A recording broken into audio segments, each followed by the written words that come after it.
ప్రభుత్వానికి పేదల మీద మనసుందనా, శ్రద్ధ ఉందనా, నిజాయితీ ఉందనా అని అడిగితే ఎవరు మటుకు ఈ ప్రభుత్వానికి నిజంగా చిత్తశుద్ధి ఉంది అని చెబుతారు. ముఖ్యమంత్రి గారు అయితే స్వయంగా చెప్పారు, కాంగ్రెస్ ప్రభుత్వము 22,45,000 ఎకరాలకి సాగునీరు ఇచ్చిందట. కానీ రికార్డుల ప్రకారం చూస్తే రాజశేఖర రెడ్డి గారు ఉండగానే 21,00,000 ఎకరాలకి నీళ్లు ఇచ్చారు. అంటే 22,050 ఎకరాలలో 21,00,000 ఎకరాలు రాజశేఖర రెడ్డి గారు ఇస్తే మరి ముఖ్యమంత్రి గారు లెక్కల ప్రకారమే వీళ్ళు ఇచ్చింది కేవలము 1,50,000 ఎకరాలకు మాత్రమే నీళ్లు. ఇది వీళ్ళ ఘనకార్యం. ఎవరో సంపాదించిన కుర్చీ మీద కూర్చొని అధికారం అనుభవించడము, ఎవరో చేసిన మంచి పనులకు తాము గొప్పలు చెప్పుకోవడము, ఇది కాంగ్రెస్ ప్రభుత్వము ఘనకార్యం. వీళ్ళ నిర్లక్ష్యం వల్ల రాష్ట్రంలో ఎక్కడా కరెంటు లేదు. రైతులకైతే రాజశేఖర రెడ్డి గారు ఈరోజు బ్రతికే ఉంటే 9 గంటలు ఉచిత విద్యుత్తు తప్పకుండా ఇచ్చేవాడు. 9 గంటలు కాదు కదా రాజశేఖర రెడ్డి గారు ఇచ్చి చూపించిన 7 గంటలు కూడా కాదు కదా. రైతులకు ఎక్కడ 3 గంటల కంటే కరెంటు ఉండడం లేదు. అమ్మా 3 గంటలు కూడా వరుసగా ఇయ్యరు తల్లి, ముక్కలు చక్కలు చేసిస్తారు. ఎప్పుడు ఇస్తారో ఎవరు చెప్పలేరు. గంట ఒకసారి, అర్ధ గంట ఒకసారి, ఇంకో గంట ఒకసారి ఇస్తారు.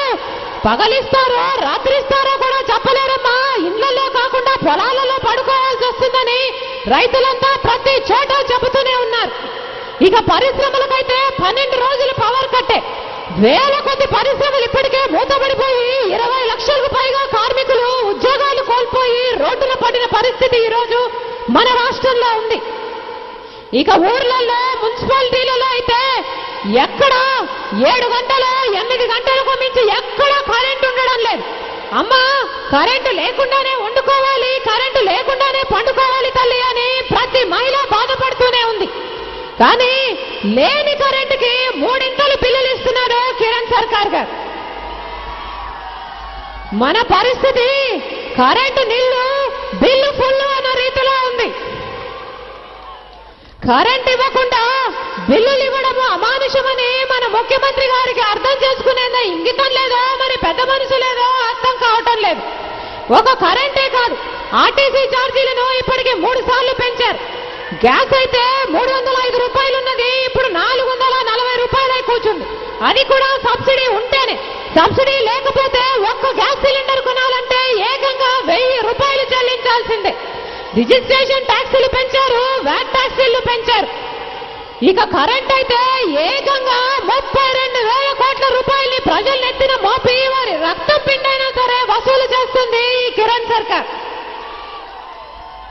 ఈ దుర్మార్గపు పాలనకు వ్యతిరేకంగా, ఈ ఛార్జీలకు మోతకు వ్యతిరేకంగా, ఈ కరెంటు బాధుడికి వ్యతిరేకంగా అన్ని ప్రతిపక్ష పార్టీలు కలిసి అవిశ్వాస తీర్మానం పెడితే మన ప్రధాన ప్రతిపక్ష నాయకుడు చంద్రబాబు గారు మటుకు ప్రజల పక్షాన నిలబడకుండా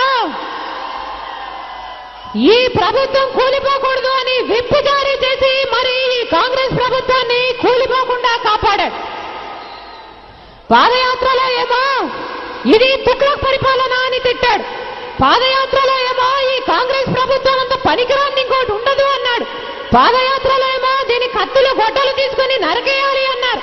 తీరా ఇన్ని మాటలు చెప్పి చేతలకు వచ్చేసరికి అదే దుర్మార్గపు ప్రజా వ్యతిరేక కాంగ్రెస్ ప్రభుత్వాన్ని కూలిపోకుండా కాపాడాడు అంటే ఈ చంద్రబాబు గారు మాటలు మార్చే ఈ చంద్రబాబు గారిని నాయకుడు అనాలా లేకపోతే ఊసరవల్లి అనాలా?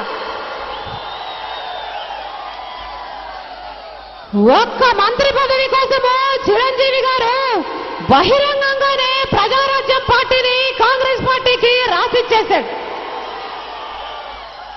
మరి ఈ చంద్రబాబు గారు ఆయన మీదున్న కేసుల మీద విచారణలు, కేసులు జరగకుండా ఉండడానికని తెర వెనకాల కాంగ్రెస్ పార్టీకి తెలుగుదేశం పార్టీని రాసిచ్చేశాడు.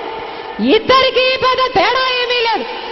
సొంత మామని వెన్నుపోటు పొడిచి అధికారం లేకొచ్చిన వాడు చంద్రబాబు గారు.